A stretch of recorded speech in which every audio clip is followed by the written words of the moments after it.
Buongiorno a tutti, grazie di essere venuti qua di sabato mattina a sentire una conferenza sull'autonomia differenziata, che è piuttosto impegnativa come cosa.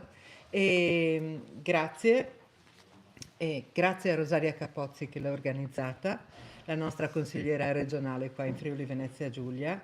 Grazie all'onorevole Alfonso Colucci che ci segue in collegamento, capogruppo del Movimento 5 Stelle in Commissione Affari Costituzionali alla Camera.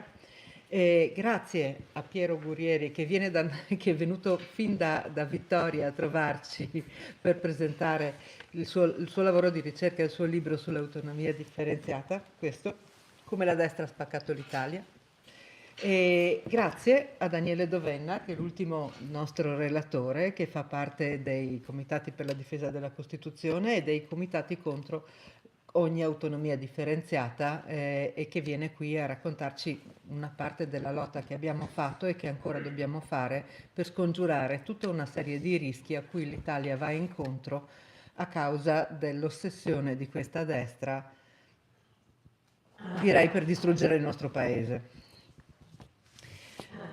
Partiamo dalle ultime cose importanti. Partiamo dalla sentenza 192 di novembre che ha svuotato di senso la legge Calderoli e a cui ha fatto seguito poco fa, a gennaio, la dichiarazione di inammissibilità del referendum abrogativo per il quale ci eravamo tanto spesi quest'estate. In qualche modo la morte del referendum salva quel che resta della legge dal pericolo di un'abrogazione totale. Però la sentenza della Corte Costituzionale che ha svuotato la legge Calderoli è talmente importante e pervasiva che costringerà la destra a fare una lunga maratona se vorrà imporre almeno in parte quello che era previsto dalla legge Calderoli. Anche perché centrale in questa, almeno a mio parere, centrale in questa sentenza è il fatto che non si può delegare alle regioni intere materie, ma ci si deve limitare a puntuali funzioni. Ora, questo pone tutta una serie di quesiti su quella che è la convivenza Stato-Regioni in Italia, che è un argomento che va trattato con estrema attenzione. Cosa prevedeva la legge Calderoli? Prevedeva una scissione economica, sociale e culturale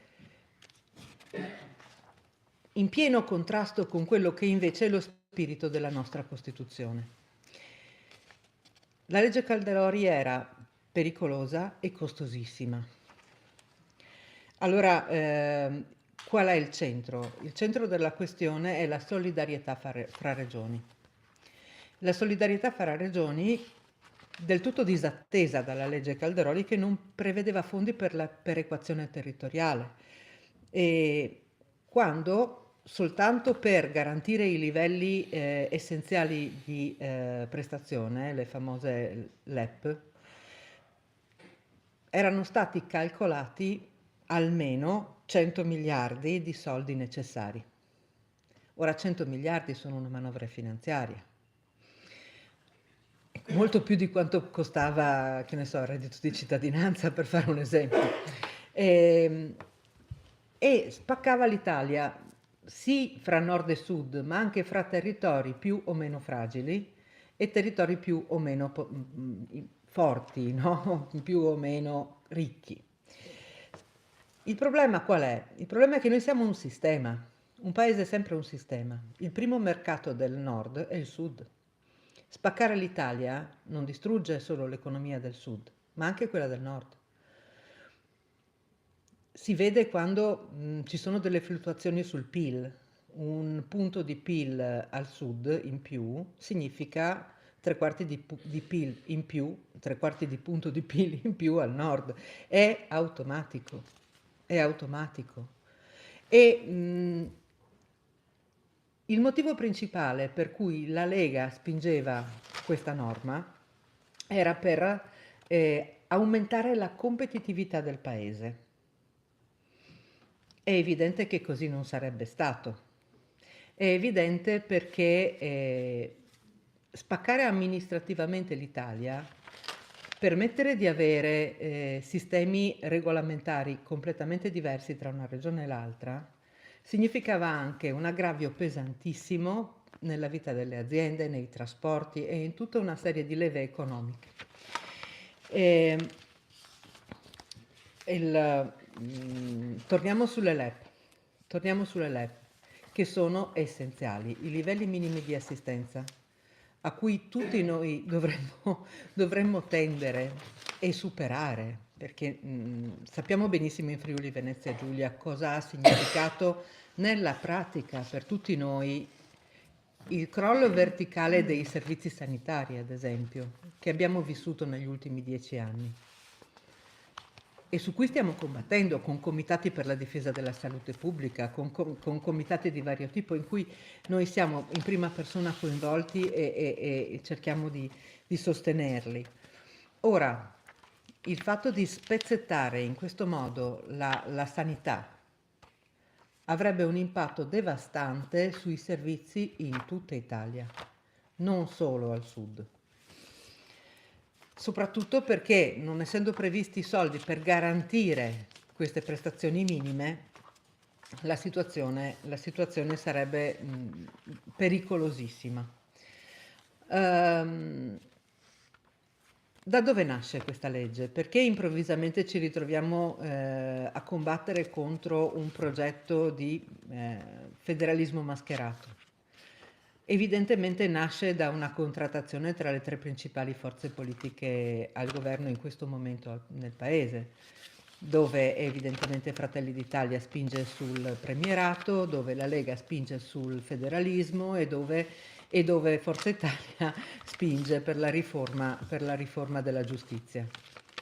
Siamo ostaggio di un baratto tra forze politiche che non hanno alcun interesse per il benessere dei cittadini. E detto questo, passo la parola a persone che ne sanno ben più di me e in primis passo la parola alla nostra consigliera regionale Rosaria Capozzi che fa la sua introduzione, il suo intervento. Grazie Rosaria.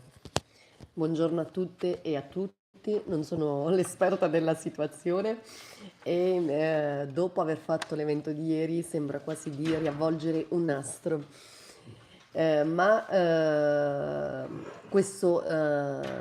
Questo evento l'abbiamo voluto proprio per fare informazione, perché rispetto all'autonomia differenziata c'è tanta disinformazione.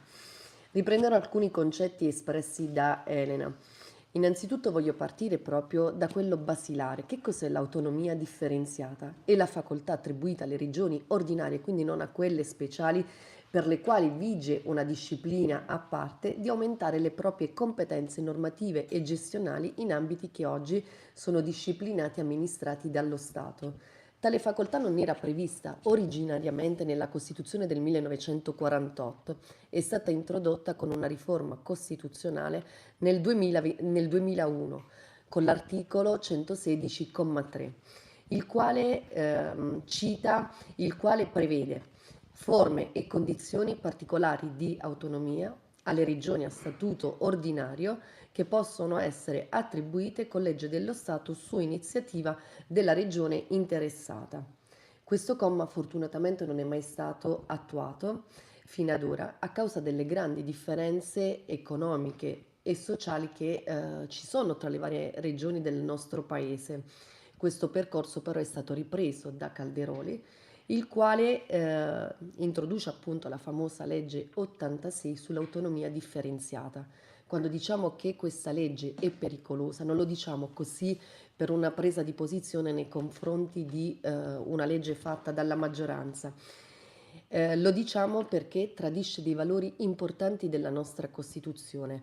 Basti pensare a quello dell'uguaglianza sancito all'articolo 3 della nostra Costituzione o ancora all'articolo 5, La Repubblica è una e indivisibile, perché vedete, quello che tradisce fondamentalmente questo disegno di legge è proprio l'unità del nostro paese, fa venir meno principi fondamentali come ad esempio quello della solidarietà tra le varie regioni, della sussidiarietà. Inoltre ha delle conseguenze nefaste su tutto il sistema, basti pensare ad esempio all'istruzione. Avremo tanti proprio tanti tante regolamentazioni dal punto di vista didattico che spingeranno non soltanto insegnanti ma anche gli stessi studenti a migrare verso situazioni più favorevoli.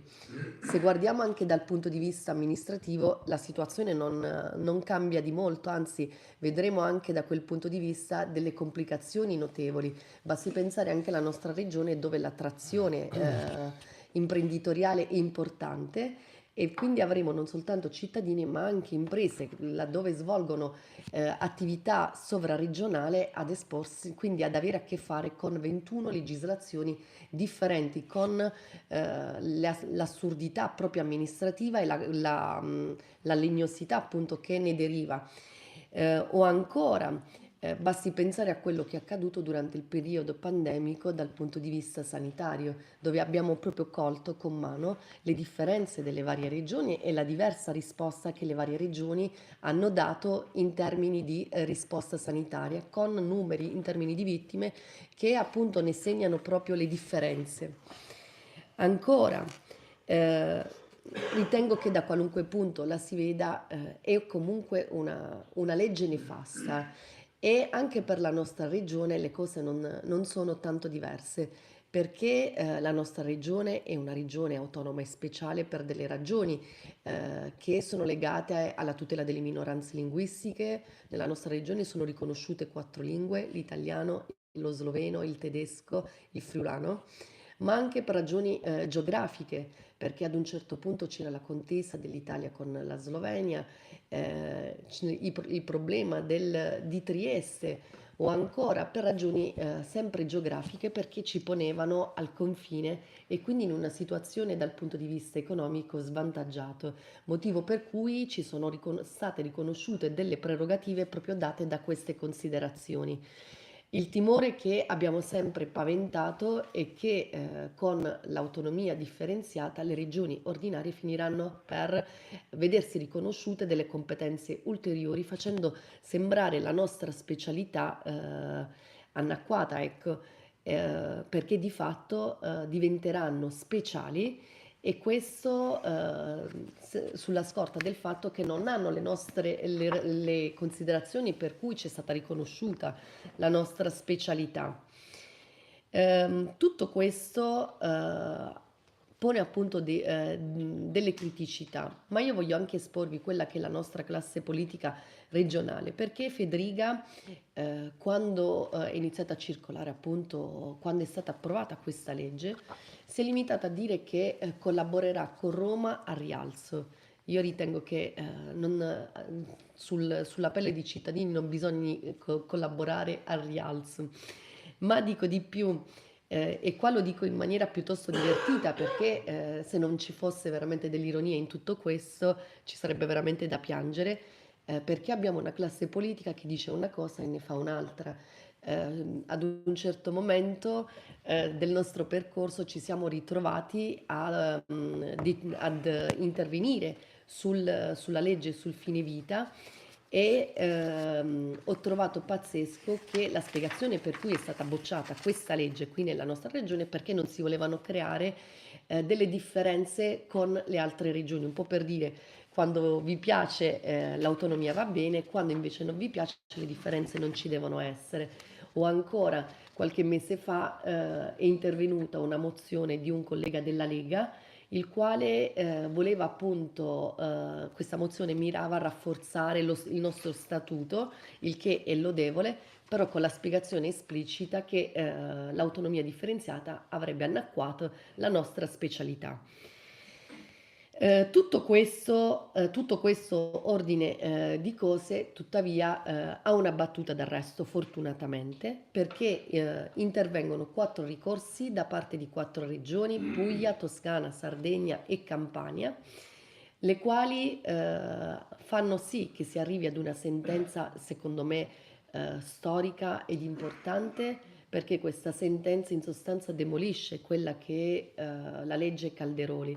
Possiamo dire che l'impianto, così come l'hanno voluto i leghisti, non esiste più, la svilita nei contenuti interviene non a dichiarare l'incostituzionalità dell'intera legge, ma soltanto di 7 profili, ma 7 profili rilevanti. Ho trovato interessante questa sentenza anche nella parte in cui tratta proprio le regioni a statuto speciale, perché in questa parte viene detto che i principi contenuti nella legge 86 non sono applicabili alle regioni a statuto speciale, nei quali invece vigono i regolamenti di riferimento. Questo quasi a dire che comunque non troverebbe applicazione nelle regioni a statuto speciale. Ora il passaggio che segue è in Parlamento, il quale si dovrà, nell'esercizio della sua discrezionalità, colmare i vuoti proprio derivanti dall'accoglimento di alcune delle questioni sollevate, però nel rispetto dei principi costituzionali, perché la Corte Costituzionale ha dato dei paletti specifici e quindi l'intero percorso dovrà essere fatto nel rispetto di principi fondamentali quali sono l'unità del nostro paese, la solidarietà e l'uguaglianza, perché è inaccettabile che si abbia la territorializzazione dei diritti e quindi cittadini di Serie A e Serie B. Quindi ci riteniamo soddisfatti, ecco, da questo punto di vista per questa sentenza che comunque costituisce uno sbarramento a quello che è l'operato di questa maggioranza devo dire che ci sono forme di autonomia differenziata anche in Europa, basti pensare ai land in Germania o ancora a quelli in Spagna. Però io voglio riprendere un'affermazione proprio del nostro presidente Conte quando dice che questa però è un'autonomia differenziata scriteriata perché ha tradito dei principi fondamentali quali sono appunto l'unità, in particolar modo l'unità della nostra nazione. Grazie.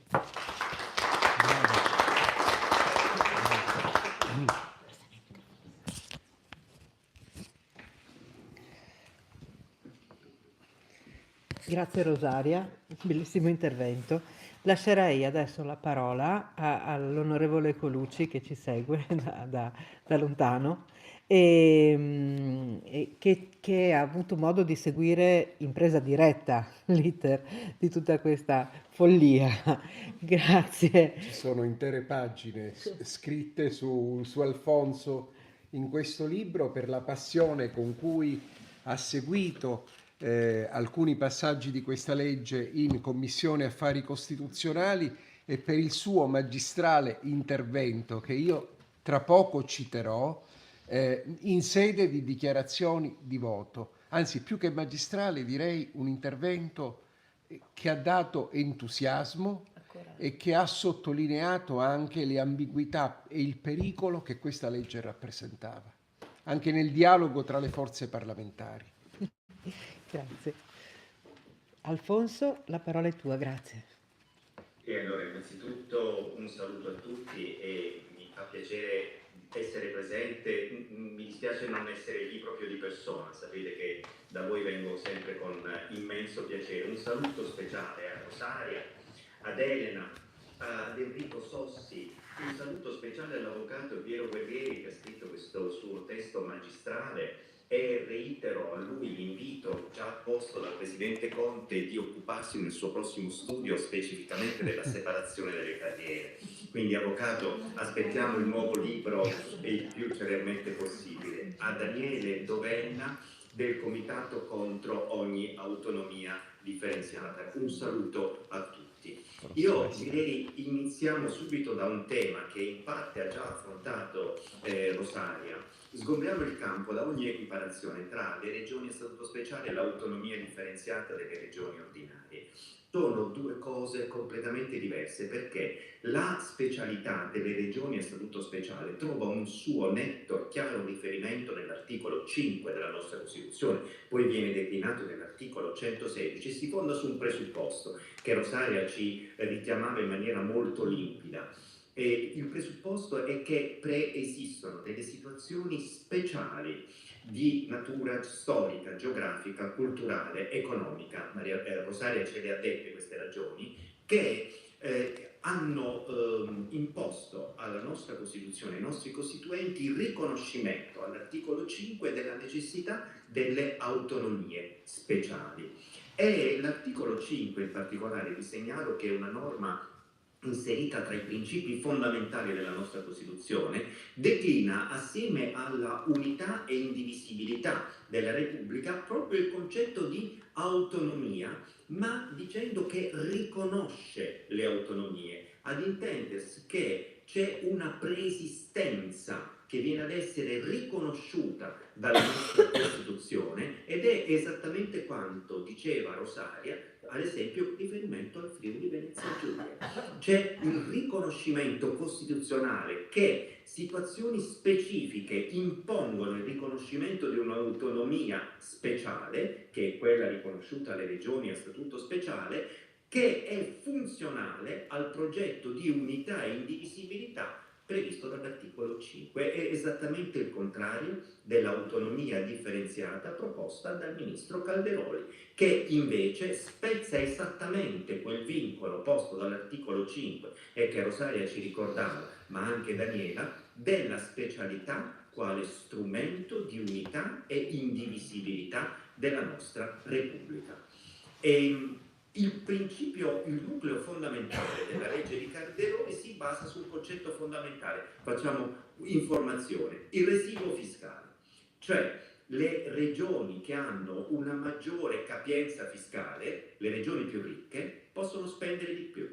Le regioni meno ricche, quelle cioè con minore residuo fiscale, possono spendere di meno. E questo scolpisce la profonda diseguaglianza del meccanismo pensato dal ministro Calderoli, perché è un meccanismo che valorizza le regioni più ricche rispetto a quelle meno ricche e dimentica il concetto fondamentale sia di solidarietà e sia di perequazione, che è un principio fondamentale posti proprio dalla nostra Costituzione, la solidarietà all'articolo 3, la perequazione all'articolo 119 della nostra Costituzione. Il principio del residuo fiscale, se noi vogliamo declinarlo in maniera molto semplice, fa sì che, secondo uno studio Svimez, lo ricordava appunto prima Elena, se si volesse, facciamo un esempio, portare la regione Calabria, il sistema sanitario della Calabria, al livello del sistema regionale lombardo, poi vediamo che questo sistema regionale ha delle crisi, abbiamo visto che ormai è degradato al 6° posto col grave conflitto tra Fontana e il ministro Schillaci, eccetera, eccetera. Qui apriamo una parentesi, diciamo, su cui ora tralasciamo. Il bilancio della regione Calabria sarebbe impegnata al 60% nel sistema sanitario. È evidente che il restante 40% non sarebbe bastevole a soddisfare tutte le altre necessità e tutti gli altri diritti fondamentali dei cittadini calabresi. Quindi si introduce un principio fondamentale, che i cittadini non sono tutti uguali tra di loro, ma hanno diritti diversi in ragione del comune, del luogo in cui sono nati, del luogo in cui risiedono. E questo contrasta col principio fondamentale di eguaglianza che è sancito dall'articolo 3 della nostra Costituzione. Pensiamo all'istruzione. La possibilità che l'istruzione venga regionalizzata si traduce in possibilità che gli insegnanti abbiano contratti diversi, di lavoro diverso. 2, che abbiano formazioni diverse secondo la regione di appartenenza. 3, in diciamo una visione ancora più macro, la possibilità che la storia d'Italia, il programma regionale, venga rivisto dal governatore di turno. E allora qui devo ricordare le affermazioni fatte da un attuale eurodeputato della Lega, non voglio nominarlo, che i ragazzi che hanno delle difficoltà, i diversamente abili, dovrebbero essere messi in classi diverse rispetto ai ragazzi, tra virgolette, normali, perché chi corre 100 metri deve poter correre 100 metri diversamente da chi invece di metri ne può fare solamente 30. È una aberrazione. La regionalizzazione del sistema dell'istruzione potrebbe portare a questa aberrazione e noi siamo esattamente contrari. La legge Calderoli prevede la devoluzione di ben 23 materie, 500 funzioni, vuol dire la moltiplicazione della burocrazia, il contrario della competitività del nostro paese. Pensate come potrebbe la regione Valle d'Aosta contrapporsi alla politica dei dazi di Trump nella misura in cui il commercio con l'estero è una delle materie astrattamente devolvibili in base all'autonomia differenziata. Abbiamo visto come una politica di contrapposizione ai dazi probabilmente non è alla portata neanche dell'Italia, ma forse neanche dell'Europa nella sua interezza. Secondo il progetto Calderoli, il Friuli Venezia Giulia dovrebbe proteggere i propri imprenditori dalla politica dei dazi di Trump con la propria legge regionale. È ridicolo se non fosse drammatico. Parliamo di diritti civili e fondamentali e sociali fondamentali, parliamo proprio dei LEP, della necessità del finanziamento dei LEP. La Corte Costituzionale rispetto a questo sfracello, scusate se lo dico in questi termini, è intervenuta, si è ricordato, ha demolito la legge Calderoli, ha in primo luogo riportato la necessità che una legge sull'autonomia fosse coerente con lo Stato di diritto, con la forma dello Stato italiano, che vuol dire unità della Repubblica, solidarietà tra le regioni, eguaglianza, garanzia dei diritti dei cittadini ed equilibrio di bilancio. Ci ha detto che qualsiasi forma di autonomia, e lo ricordava bene Elena, deve rispondere al principio di sussidiarietà, nel senso che deve essere funzionale ad esercitare meglio quei diritti e quelle prerogative dei cittadini e quindi pertanto deve essere espressamente e chiaramente giustificata dal legislatore in modo da fornire la prova che l'autonomia sia più efficiente per i diritti e per gli interessi dei cittadini. Esclude la Corte Costituzionale che l'approvazione dell'intesa possa essere dal Parlamento una mera ratifica, esclude che i LEP possano essere determinati con un decreto legislativo, richiede il coinvolgimento completo del Parlamento, esclude anche e contesta la distinzione che Calderoli ha portato tra materie LEP e materie non LEP, a significare che le seconde, quelle non LEP, possono essere devolute ancorché non finanziate. No, nella misura in cui le materie non LEP, dice la Corte Costituzionale, impingono su diritti sociali e civili anche se vanno finanziati. Parliamo ad esempio della protezione civile, che è una materia definita da Calderoli non LEP. Voi pensate che la protezione civile non si riferisca direttamente a diritti sociali e civili dei cittadini e quindi non vada finanziata? Assolutamente. Ora, io ho tempo limitato e voi capite che è una materia che ci appassiona tutti e vorremmo parlare molto a lungo rispetto ad essa. È evidente che alla luce di una sentenza demolitoria, la 192 del 2024, la Corte Costituzionale ha dichiarato poi l'inammissibilità del quesito referendario. Ha dichiarato inammissibile perché intanto la legge, essendo stata abrogata in molte sue parti, non era più quella proposta agli elettori quando abbiamo raccolto tutti quanti insieme, l'abbiamo fatto ben 1.300.000 firme e l'abbiamo fatto tutti insieme a luglio, ad agosto e ai primi di settembre. Un grande successo, grazie anche ai comitati per il no che si sono mobilitati, un grande successo di mobilitazione popolare contro questa guerra.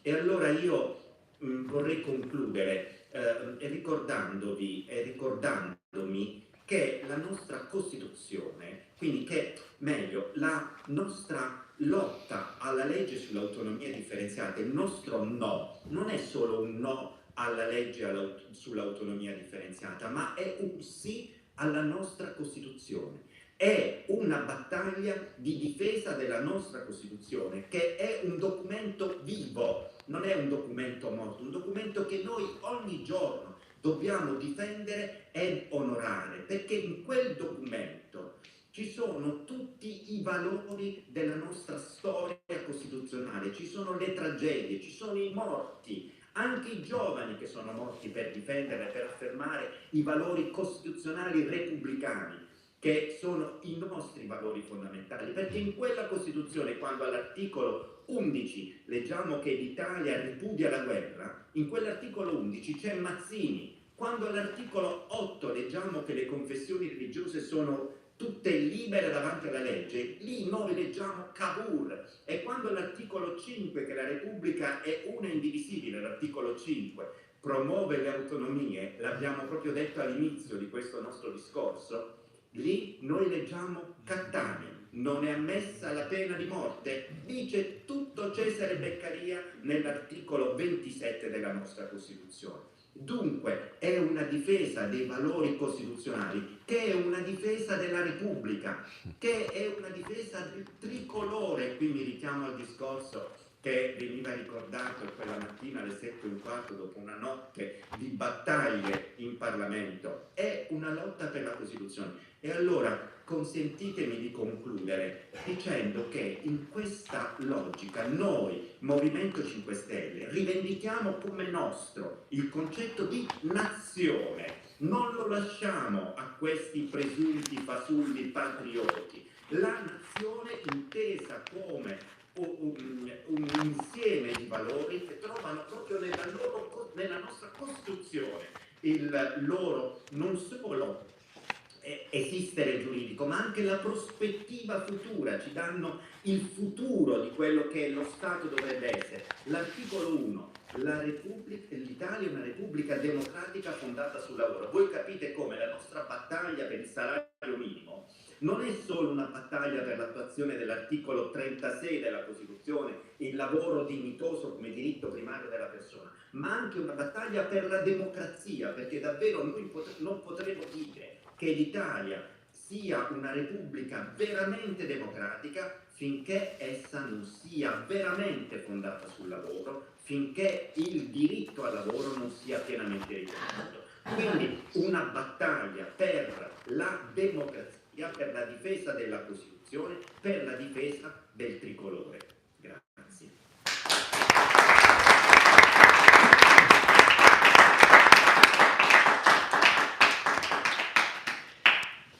Grazie. Grazie per questo intervento appassionato e che riesce a far passare questa materia che per molti di noi è ostica in modo emotivo, in modo sentito, in modo profondo. E la questione che viene portata avanti in modo becero dalla Lega in tutto il Nord è quanto questa riforma ci farebbe essere tutti più ricchi e più felici. Ed è divertente vedere come alle volte la stessa Lega si contraddice. Se avete ancora un minuto di tempo vi facciamo vedere giusto un passaggio, riusciamo Enrico, di un intervento del capogruppo della Lega in Consiglio regionale che ci fa vedere quanto si riesca a essere tutto il contrario di tutto in questa maggioranza. Quello che vi dicevo, insomma. Sì. Esatto. Lo statuto speciale è il fondamento dell'autonomia del Friuli Venezia Giulia, ma è stato scritto più di 60 anni fa, in un contesto completamente diverso dall'attuale. Oggi si discute di autonomia differenziata e le regioni ordinarie potrebbero ottenere più competenze legislative e amministrative. Il rischio è che diventino più autonome di noi, rendendo la nostra specialità meno incisiva.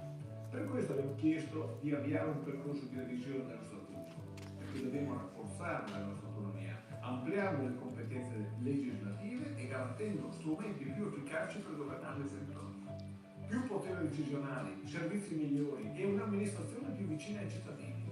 Non possiamo restare fermi mentre il resto d'Italia cambia. Dobbiamo aggiornare il nostro statuto per difendere e rafforzare l'autonomia del Friuli Venezia Giulia.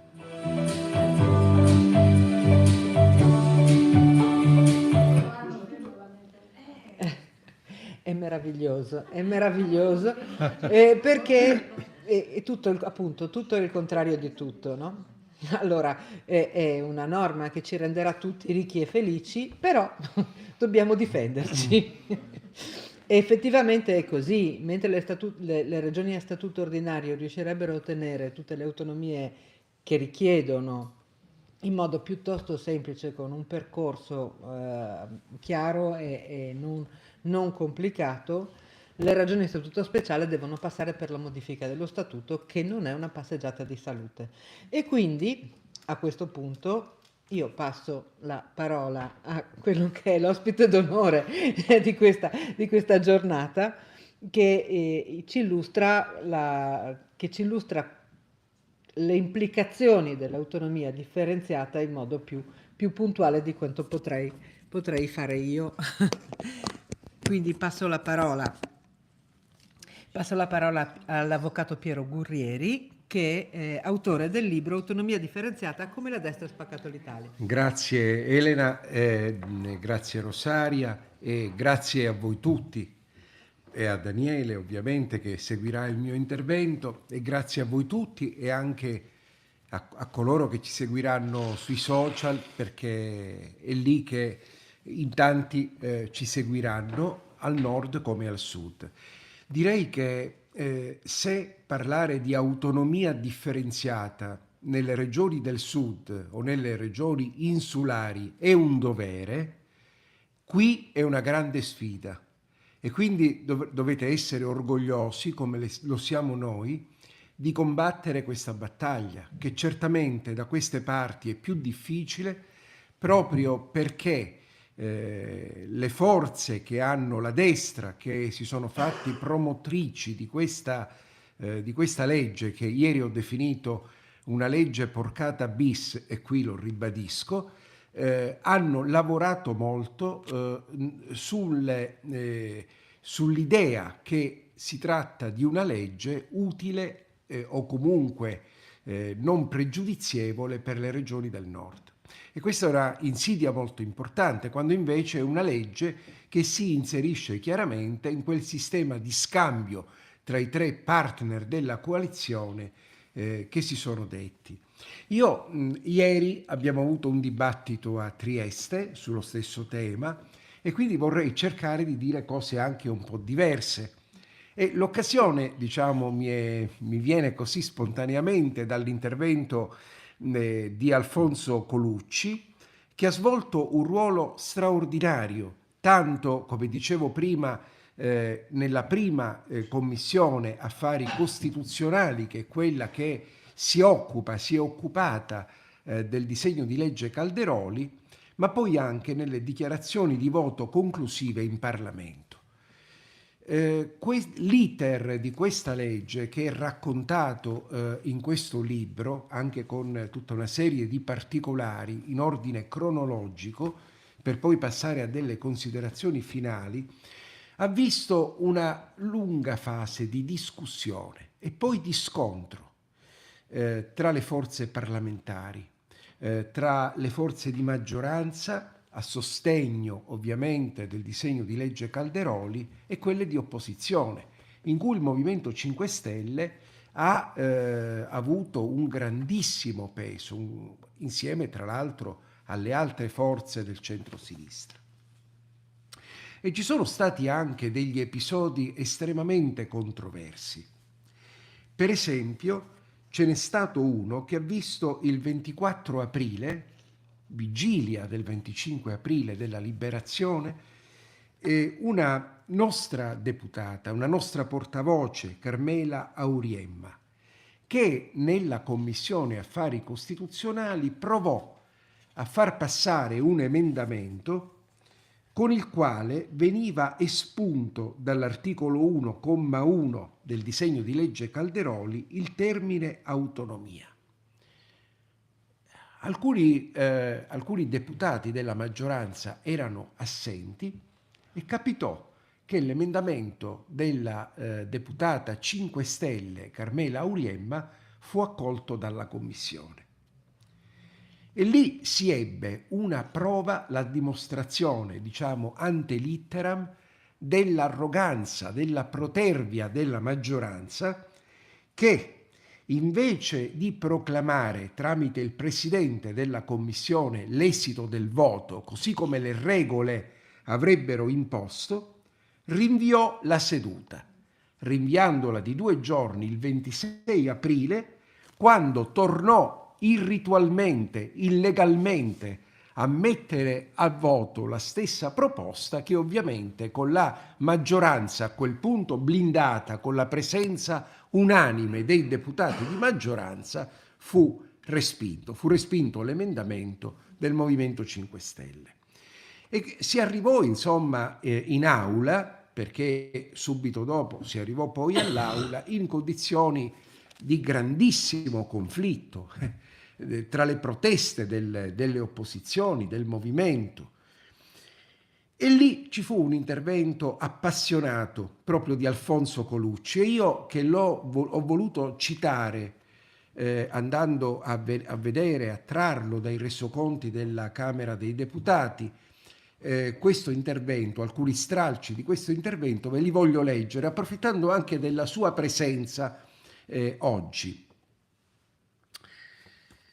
Intervenne Alfonso Colucci con il tricolore stretto attorno al collo, dichiarando il voto contrario del Movimento 5 Stelle al provvedimento che lui definì il malefico disegno di legge dell'arroganza, della violenza e delle botte. E poi disse, vi citerò alcuni stralci perché mi pare sia doveroso, disse: un emendamento del Movimento 5 Stelle veniva approvato con i voti delle opposizioni. Parliamo dell'emendamento Auriemma di cui vi ho parlato. La maggioranza veniva abbattuta. Capirete bene che tutto questo al governo non stava bene e allora nessun problema, quella votazione si sarebbe ripetuta ben 48 ore dopo. E arroganza del potere. Pensavamo che con quell'atto si fosse toccato il fondo e invece no, il peggio doveva ancora venire. Durante la discussione in aula, il deputato Donno, ed è una scena che abbiamo visto in tutti i TG, il deputato Donno si avvicinava al ministro Calderoli per porgergli la bandiera italiana. Ecco che dai banchi della Lega e di Fratelli d'Italia alcuni deputati si precipitavano al centro dell'emiciclo, ponendo in atto una vera e propria aggressione fisica contro Leo. Avete provato a storpiare l'accadimento, facendolo passare come rissa. E no, signor Presidente, è stato un pestaggio, una vera e propria spedizione punitiva e repressiva, evocativa delle aggressioni squadriste, che ricordano un periodo storico che pensavamo fosse archiviato. Io stesso, parla ancora Colucci, sono stato minacciato nel corso di un mio intervento la settimana scorsa da un deputato della maggioranza. Vieni fuori, ti aspetto fuori. Così diceva. Ma chi aspettate fuori? Chi andate minacciando? Non ve lo potete permettere. Tutto è compiuto. Con questa brutalità la maggioranza sta suggellando un patto scellerato, così come veniva detto. A Salvini l'autonomia differenziata, a Meloni il premierato, appena votato dall'Aula del Senato. La riforma della giustizia ai nostalgici di Berlusconi. E allora cos'è questa autonomia differenziata? È una legge che spacca il paese, che mette i cittadini l'uno contro l'altro, le regioni l'una contro l'altra, che devasta l'unità d'Italia, danneggia il Sud, crea discriminazioni sociali ed economiche, rende non competitivo il sistema paese, ivi incluse le regioni del Nord. E poi continuava ancora e completava il suo intervento, così come abbiamo fatto, tutto il movimento, tutte le forze di opposizione, le forze del sindacato, i comitati. Noi non resteremo a guardare, non vi daremo tregua, combatteremo e lo faremo nelle piazze e davanti alla Corte Costituzionale. Combatteremo per la democrazia, per i diritti, per l'uguaglianza. Questo è l'intervento di Alfonso Colucci, che parlava ovviamente non a nome personale, ma a nome di tutto il Movimento 5 Stelle. La maggioranza, come sapete, andò avanti, si approvò la sua legge a giugno e poi, dopo alcuni mesi, intervenne sul ricorso di 4 regioni, delle regioni guidate dal centro-sinistra, la sentenza della Corte Costituzionale che veniva ricordata. La sentenza della Corte Costituzionale fu depositata il 3 dicembre del 2024, ma fu preceduta da un comunicato stampa del 14 novembre in cui la Corte rese noto in maniera sintetica quello che si chiama il dispositivo della sua pronuncia, con le 7 dichiarazioni di incostituzionalità, le altre dichiarazioni di costituzionalità condizionata ad una determinata interpretazione della norma e altre, altri principi, di minore rilievo. Quali furono le reazioni alla sentenza? Ne segnalo 2 o 3. La Meloni, appena ci fu il comunicato del 14 novembre, espresse chiaramente il suo disappunto riguardo una decisione che disse è un ostacolo significativo al processo di riforma diretto a garantire maggiore autonomia alle regioni. Meloni sottolineava l'importanza di proseguire in quel percorso e dichiarava è fondamentale rispettare la volontà dei territori e procedere con determinazione nel rafforzamento dell'autonomia regionale. Il nostro Presidente invece espresse chiaramente soddisfazione, dicendo l'autonomia differenziata deve essere attuata nel rispetto della coesione nazionale e dei principi costituzionali. È chiaro che vi fu una dichiarazione di forte delusione anche del promotore della legge sull'autonomia differenziata, Roberto Calderoli, che disse la legge è stata elaborata nel pieno rispetto dei dettami costituzionali. E invece, come sappiamo, le cose non stanno proprio così.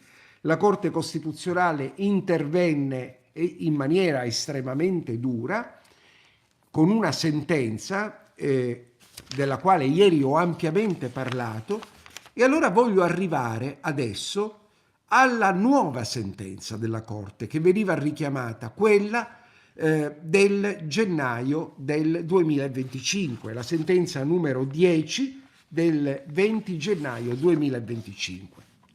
Si tratta della sentenza con la quale venne dichiarato, la conosciamo così, l'inammissibilità del referendum, per il quale erano state raccolte 1.300.000 firme con una campagna centrata su una serie di censure perché alcune norme di quella legge venivano giustamente ritenute incostituzionali, come in effetti segnalato dalla Corte Costituzionale nella sentenza del 192 del 2024. Allora, cosa ci dice quest'ultima sentenza, che probabilmente si conosce un po' meno, ma mi rendo conto è importante anche sottolineare alcuni passaggi? Rispetto ad una sentenza di 104 pagine, la sentenza 192, la numero 10 del 2025 è una sentenza di pochissime pagine, 8-10 paginette. Ricostruisce tutta la vicenda per dirci a un certo punto che la sentenza del 2024 aveva in effetti dichiarato illegittima gran parte della legge Calderoli. Si parla di vari punti, il fatto che non potevano essere oggetto di trasferimento come avrebbero voluto gli assertori di quella legge e come volevano i governatori delle regioni del nord 23 materie, cioè tutte le materie richiamate dall'articolo 116,3, ma solo singole funzioni di quelle materie, di alcune, non tutte di quelle materie, e cioè quelle funzioni, diceva ancora la Corte, che sulla base del principio di sussidiarietà e di altri principi dipendenti dal principio di sussidiarietà, di altri criteri,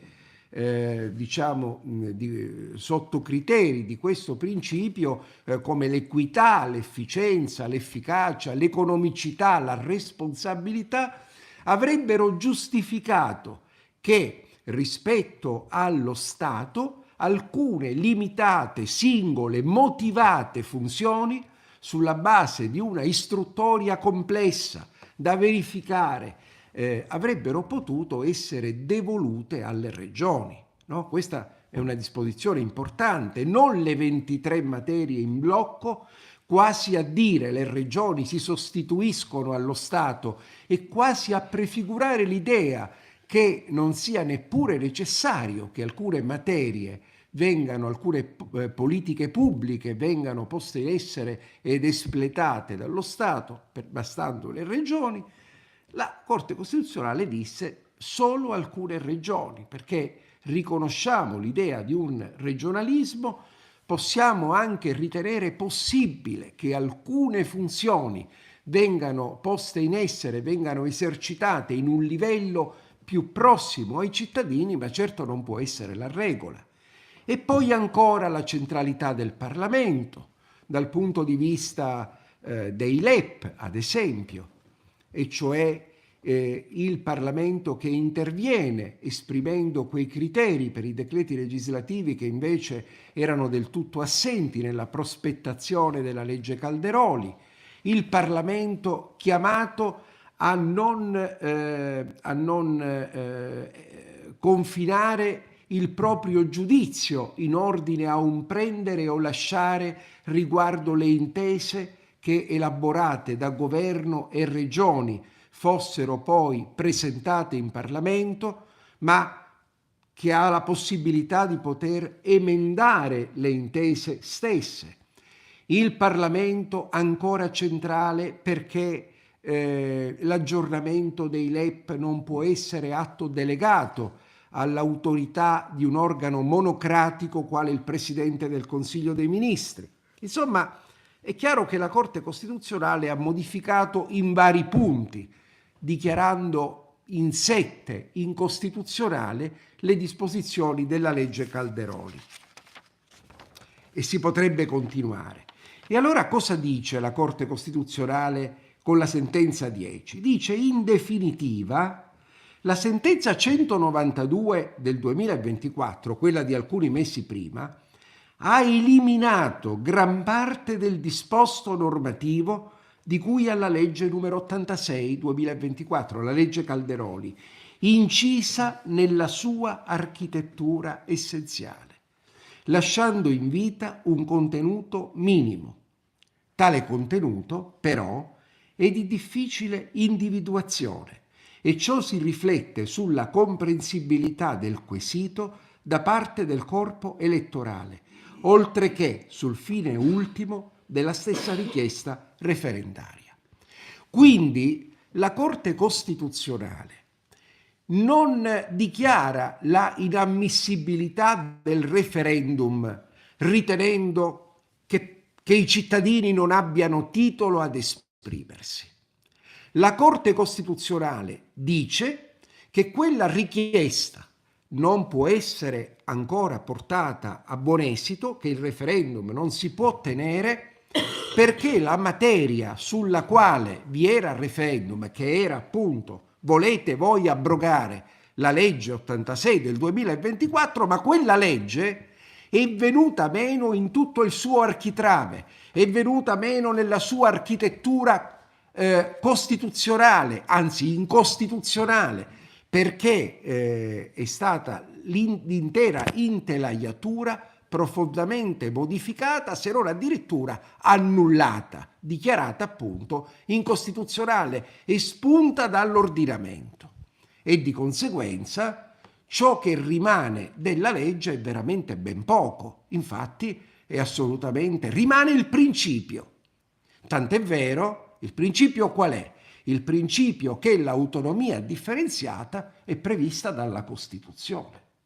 Ora, qualsiasi sia l'opinione che noi possiamo nutrire circa l'articolo 163,3, sta di fatto ed è incontroverso che l'articolo 163,3, che riconosce alle regioni ordinarie la possibilità di godere di spazi maggiori e ulteriori di autonomia, ma attenzione, non in maniera indiscriminata, ma secondo l'interpretazione che abbiamo detto, per singole funzioni, quando sia giustificato, senza lesione dell'articolo 5 e dell'articolo 119, dunque dell'unità e indivisibilità del Paese o del principio cooperativo, del principio di solidarietà.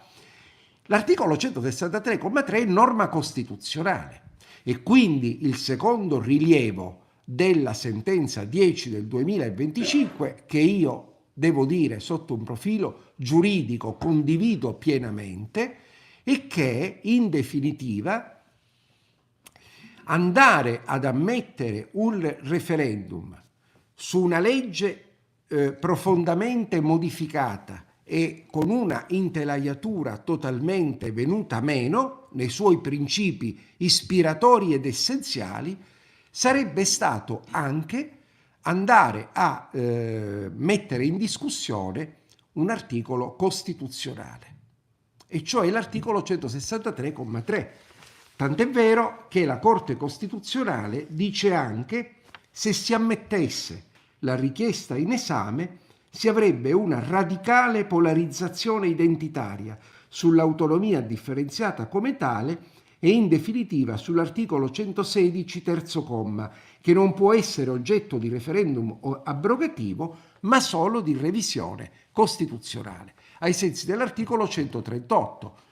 Anche le norme costituzionali possono essere ovviamente modificate, ma non tramite una legge ordinaria, tramite una procedura aggravata, che è quella che ci troveremo davanti tra pochi mesi a proposito per esempio del premierato, che intervenendo su articoli della Costituzione richiede 2 votazioni parlamentari con una maggioranza qualificata, senza la quale è chiaro che ci sarebbe poi un referendum confermativo, come ci fu all'epoca di qualche anno fa della riforma Renzi, fortunatamente poi bocciata al referendum che abbiamo tenuto.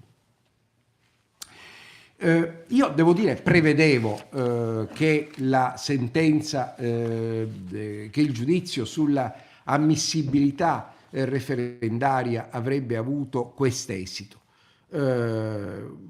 Questo è un libro nato, come dicevo ieri, mentre raccoglievamo le firme del referendum, per cui figuriamoci se non mi sarebbe piaciuto che gli italiani potessero esprimersi su questa legge. Ma sono convinto, così come ieri concludevo, e adesso sto per concludere anche oggi, che dei referendum si terranno, perché questa destra che governa credo che voglia portare fino in fondo il provvedimento sull'autonomia differenziata, cercheranno di lavorare con un'interpretazione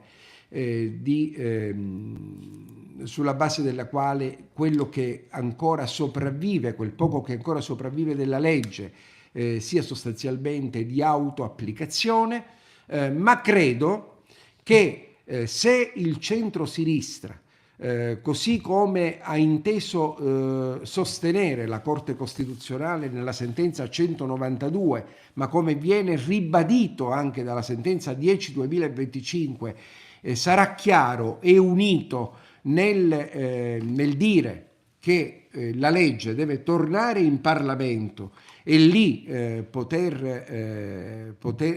sulla base di un dibattito che tenga conto del monito della Corte, dei principi della Corte e della Costituzione, io penso che prima o poi ci potrà essere un referendum, perché credo che la destra non si fermerà da questo punto di vista. E non si fermerà perché, come veniva detto da Colucci, ma anche da Elena, è chiaro che siamo di fronte a uno scambio tra i partner della coalizione. Il premierato è stato approvato da un ramo del Parlamento, è stato poi rallentato proprio nelle more della decisione della Corte Costituzionale e delle determinazioni che assumeranno i partner della maggioranza, perché è chiaro che se alla Lega venisse tolta l'autonomia differenziata, la Lega non sosterrebbe mai Fratelli d'Italia sul premierato e poi sarebbe anche in bilico la riforma della giustizia. E quindi noi dobbiamo smontare questo baratto. Quando dico noi, non dico solo Movimento 5 Stelle, ma le forze che hanno condotto questa battaglia. E siccome sono battaglie fondamentali per la Costituzione, io credo che il tentativo e l'auspicio che bisogna avere noi tutti è di mantenere una forte e ferma unità, perché il successo di questa difesa, della difesa della Carta Costituzionale, intanto sarà accompagnato da una possibilità seria di riuscita, in quanto le diversità che accompagnano tante delle forze del fronte referendario non siano esaltate al punto da far venir meno il vincolo di unità. Noi sappiamo che tra di noi ci sono molte differenze, c'è chi è più propenso a ritenere che l'articolo 163,3 della Costituzione debba essere cancellato. C'è chi ritiene che lo stesso debba essere semplicemente modificato. C'è chi ritiene che l'articolo 163,3 sia perfettamente costituzionale e anzi che l'autonomia differenziata, se progettata e posta in essere in maniera conforme alla Costituzione, possa ulteriormente migliorare le policy del Paese. Questa ad esempio è la mia personale opinione.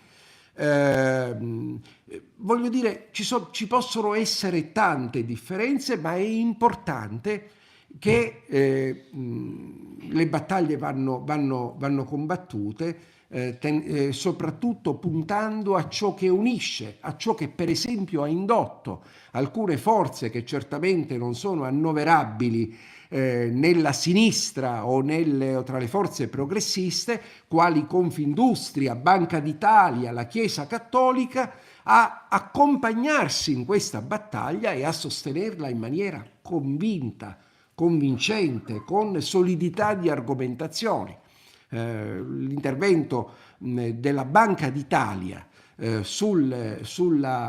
che scrisse una memoria a cui io stesso ho dato un ampio risalto per la solidità delle argomentazioni poi confermate dalla Corte Costituzionale in tema ad esempio della intrasferibilità di interi blocchi di materie, in tema di istruttoria, in tema della distruzione del senso di solidarietà nazionale, della solidarietà tra le regioni che avrebbe potuto derivare dall'approvazione e dalla messa in opera di quella legge, sono delle cose estremamente importanti. Infine, dato che sono stato chiamato in causa, sì, effettivamente scriverò il libro che mi ha chiesto il Presidente Conte. In realtà non è che lui mi ha detto che, dato che questo ha portato fortuna, quindi perché poi si è avverato, la Corte è intervenuta, quindi concentrati, mi ha detto, sul tema della giustizia. Scriverò sul tema della giustizia, ma intanto combattiamo questa battaglia perché non è finita, perché si tornerà in Parlamento e quindi il mio prossimo libro, che spero tra un mese di poter consegnare all'editore, poi magari presenteremo anche questo, sarà invece, proprio per le ragioni che ho detto, per cercare di disegnare lo schema di un disegno di legge che, al di là delle legittime differenze tra i vari partner dello schieramento referendario, possa tuttavia unire in una cornice, in uno schema unificante, comune, le forze di opposizione, in modo che si possa continuare in Parlamento a condurre questa battaglia. Grazie a tutti voi.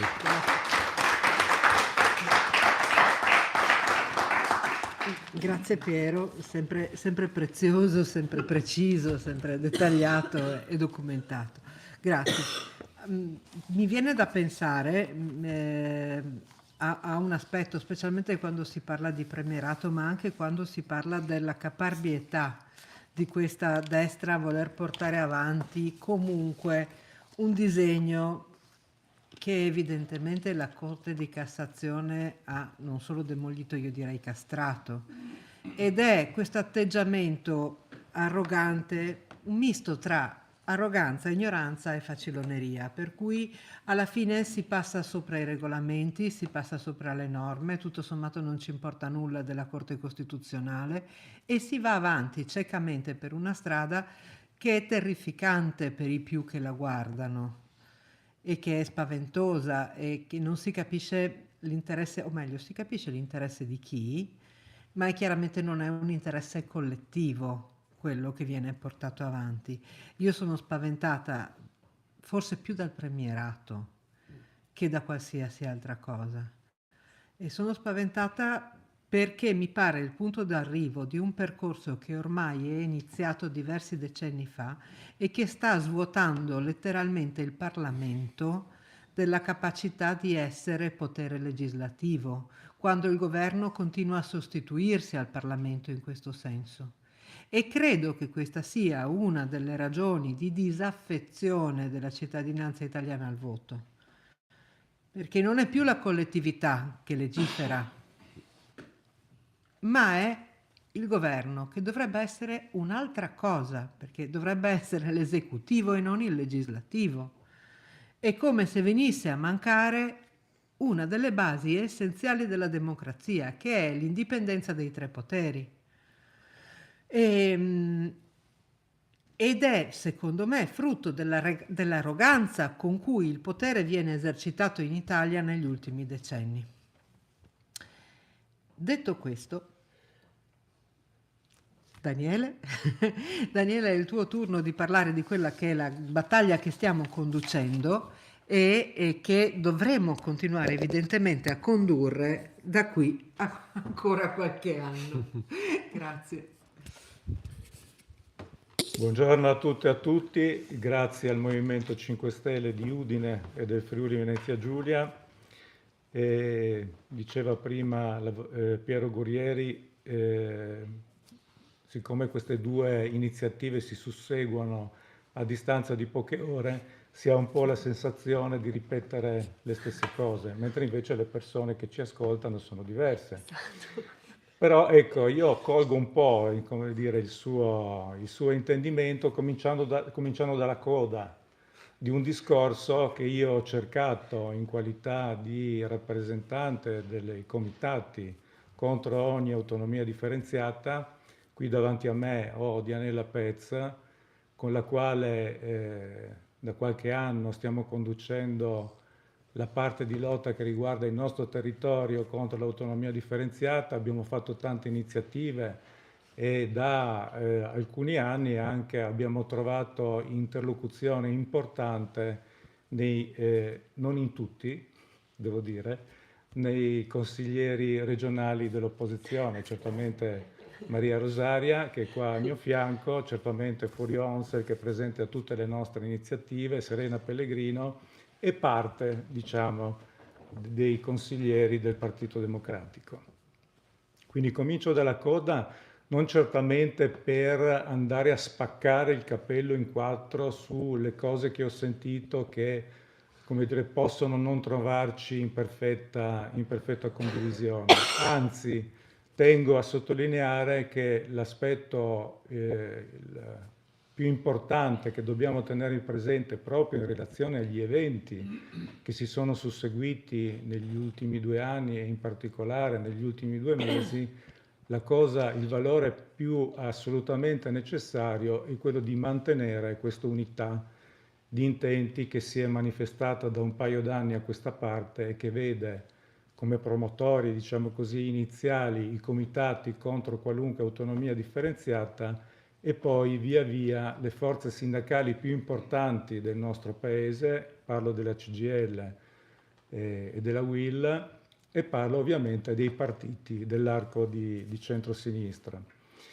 C'è una valutazione un po' differente di quelli che sono stati soprattutto, è stato soprattutto il succedersi degli ultimi eventi, e cioè inizialmente la pronuncia della Corte Costituzionale sulla legge Calderoli a seguito di un ricorso fatto dalle 4 regioni che sono state citate prima, e del quale assolutamente non è mia intenzione della quale non è mia intenzione sminuire l'importanza, è una sentenza importantissima che guarda caso è andata a colpire la legge Calderoli proprio nei punti su cui noi da anni ci battiamo e di cui abbiamo sottolineato la criticità.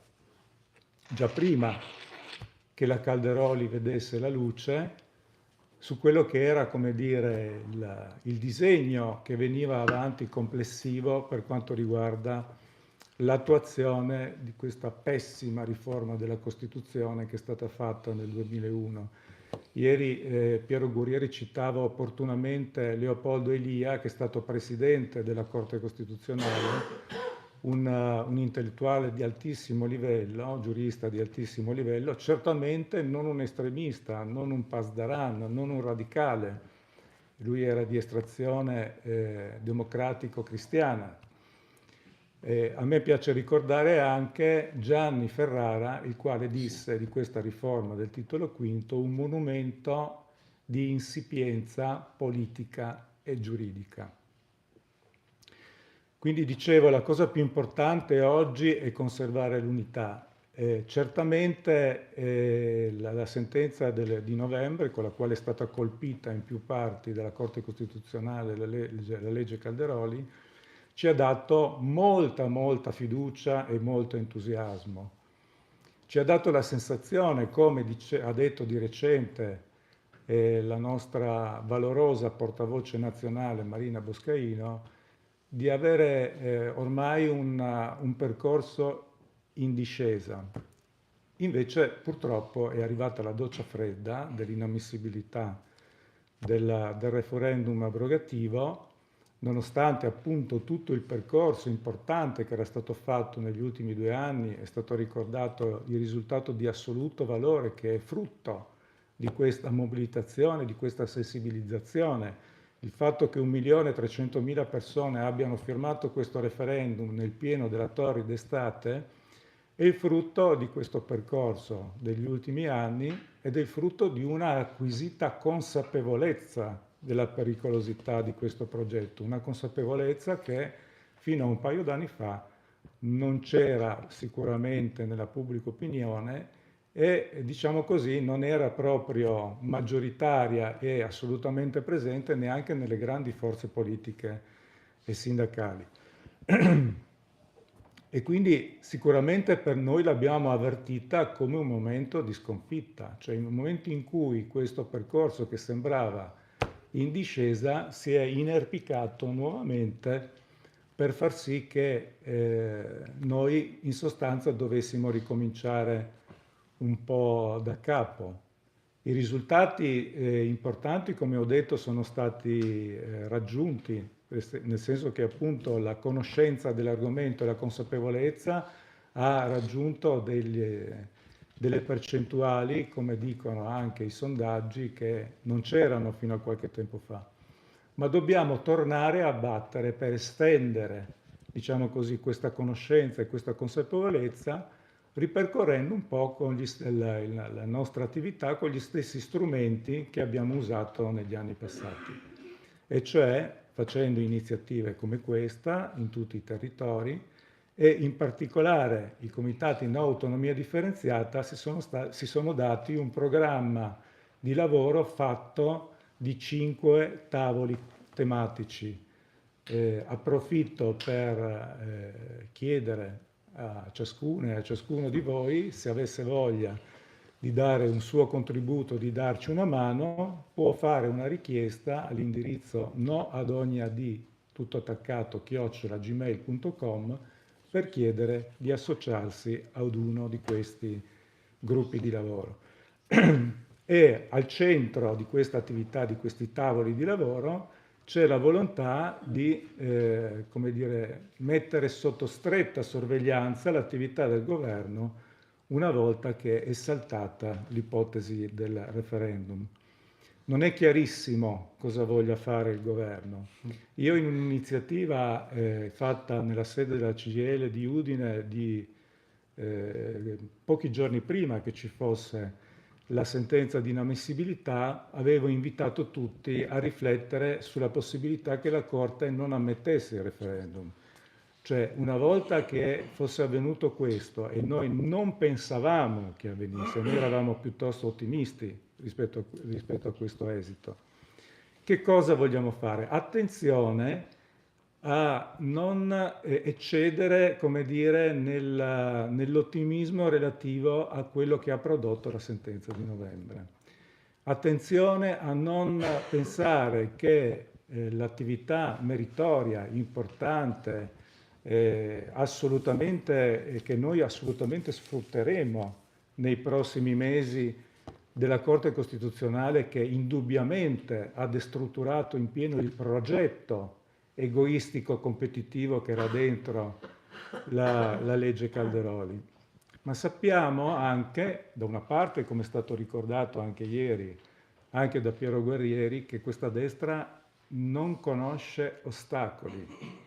Io ho come la sensazione che più che come dire, i contropoteri, che per fortuna esistono ancora in questo paese, per questo è giusto difenderli, e si vedrà, diciamo così, come potremo attrezzare questa alleanza a difesa della Costituzione rispetto agli futuri appuntamenti che ci saranno verosimilmente, non sappiamo quando, sulla questione del premierato, cioè della riforma costituzionale che vuole rafforzare i poteri del Presidente del Consiglio, e quella che potrà essere anche un probabile referendum confermativo per quanto riguarda la cosiddetta riforma della giustizia, ma è chiaro che noi dobbiamo assumere questo profilo di unità e rafforzarlo senza cadere in eccessive ingenuità. La Corte Costituzionale è intervenuta più volte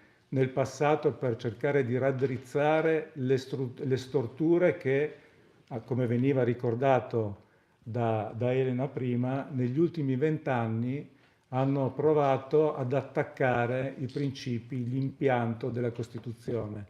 Le leggi elettorali non sono previste in Costituzione, ma è chiaro che fanno parte della struttura costituzionale del nostro Paese. Ecco, ricordiamo che noi abbiamo cambiato 3 volte la legge elettorale negli ultimi 20 anni, perché a partire da 30 anni fa abbiamo detto che il sistema proporzionale non ci piaceva più, perché favoriva la degenerazione insita geneticamente come dire, nei partiti, dimenticando l'importanza che i partiti hanno avuto nella storia della democrazia repubblicana, e quindi si sono inseguite queste chimere di sistema maggioritario, di destituzione della centralità del Parlamento.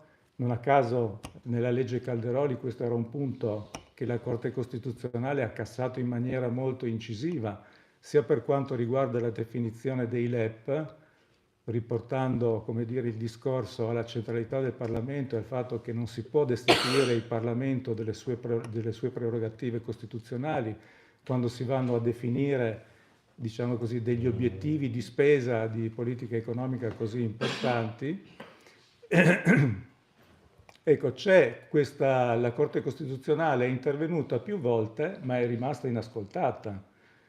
Faccio riferimento appunto alle sue pronunce sulle leggi elettorali Porcellum e Italicum. Col primo abbiamo votato 3 volte, con il secondo non abbiamo mai votato, proprio perché la Corte Costituzionale lo ha dichiarato parzialmente incostituzionale, e poi perché anche il governo Renzi è inciampato su quell'altra bella orchestrazione di riforma anche di principi fondamentali della Costituzione, che è stata bocciata dal referendum popolare confermativo del dicembre 2016. Quindi credo che sia estremamente importante conservare questa unità di intenti, smussando anche eventualmente quelle che possono essere delle diversità di vedute, di opinioni, ma deve essere centrale, io credo, il non farsi illudere che l'esistenza di questi, per fortuna, di questi contropoteri possa servire più che tanto. Serve moltissimo, ripeto, è stata molto importante questa sentenza di novembre, ma sarà importante che noi continuiamo a rimanere uniti, continuiamo a mobilitarci nelle piazze e in Parlamento. Poi su quello che avrà come sbocco, il primo sbocco che noi ci proponiamo di questa mobilitazione è quello di fare un Vietnam intorno a questa legge, di rendere la vita impossibile a questo governo sul progetto di autonomia differenziata. Lo sbocco ulteriore, ecco, noi ci limitiamo a osservare che l'articolo 116, comma terzo della Costituzione, che dà questa possibilità di autonomia differenziata, temiamo che noi ce lo ritroveremo sempre davanti e che quindi è necessario fare una riflessione per la sua eliminazione, come è necessario fare una riflessione su tutto il titolo quinto, che è stato riformato da quella famosa pessima riforma del 2001, perché ha introdotto delle difformità rispetto al testo originario della Costituzione che ci stanno creando, e ci hanno creato e ci stanno creando un sacco di problemi. La Corte Costituzionale, nella sua sentenza demolitoria della Calderoli, parlava della centralità del principio di sussidiarietà e ha fatto bene, diciamo così, a indicarlo come principio importante e come va declinato. Però attenzione che nella riforma del titolo quinto esso è stato individuato come momento di sussidiarietà orizzontale, cioè tutti i poteri sono uguali.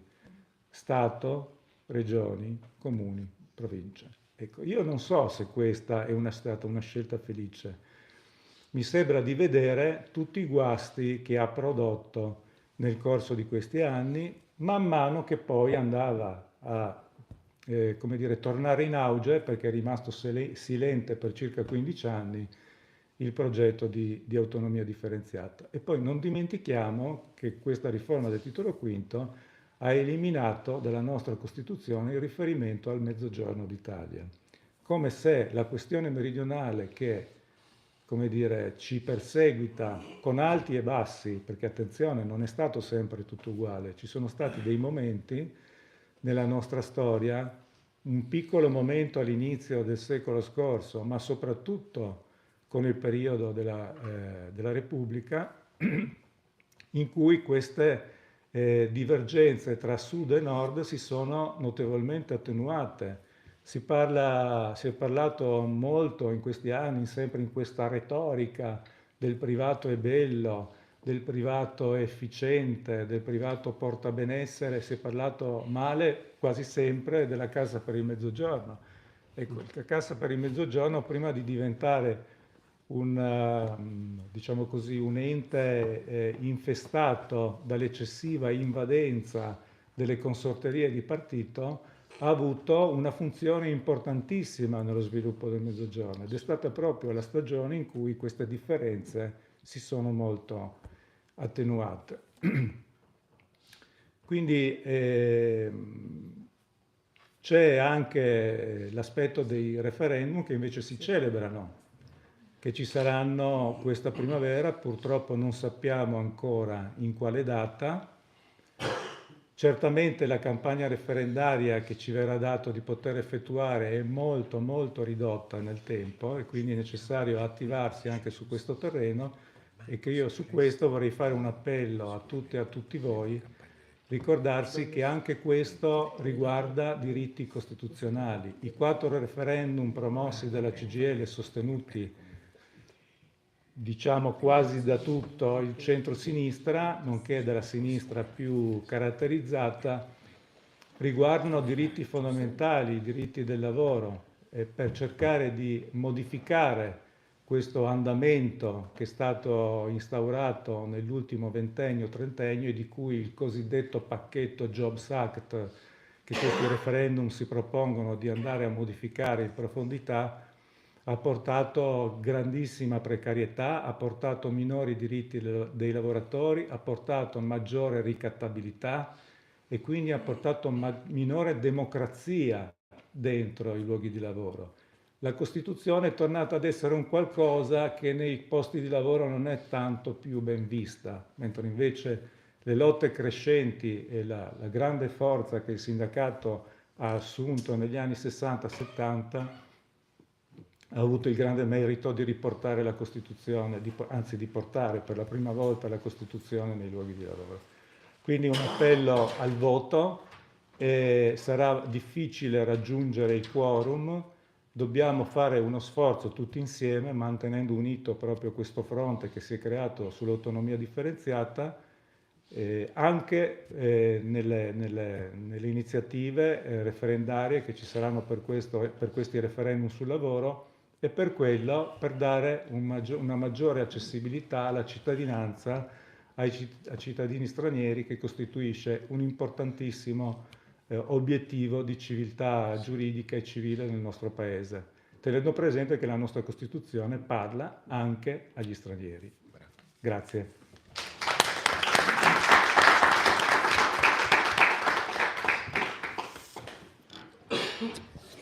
Io vi ringrazio per l'attenzione, ringrazio anche chi ci sta seguendo sui canali social. È un tema complesso quello dell'autonomia differenziata, perché investe vari aspetti giuridici, politici. Mi auguro che con i nostri interventi abbiamo reso più semplice appunto l'idea stessa, e vi abbiamo aiutato a comprendere che cos'è l'autonomia differenziata. La sentenza della Corte Costituzionale è sicuramente un punto d'arrivo positivo, ma io mi trovo d'accordo con Daniele nel dire che bisogna essere cautamente ottimisti, perché siamo abituati ad una destra che si muove con colpi di mano, quindi non mi fido. La battaglia è ancora aperta, una battaglia che ci vedrà impegnati adesso in Parlamento, una battaglia a difesa della nostra Costituzione. Dalla nostra continueremo a fare informazione su un tema che investe non soltanto i nostri territori, ma investe le nostre stesse vite. Grazie.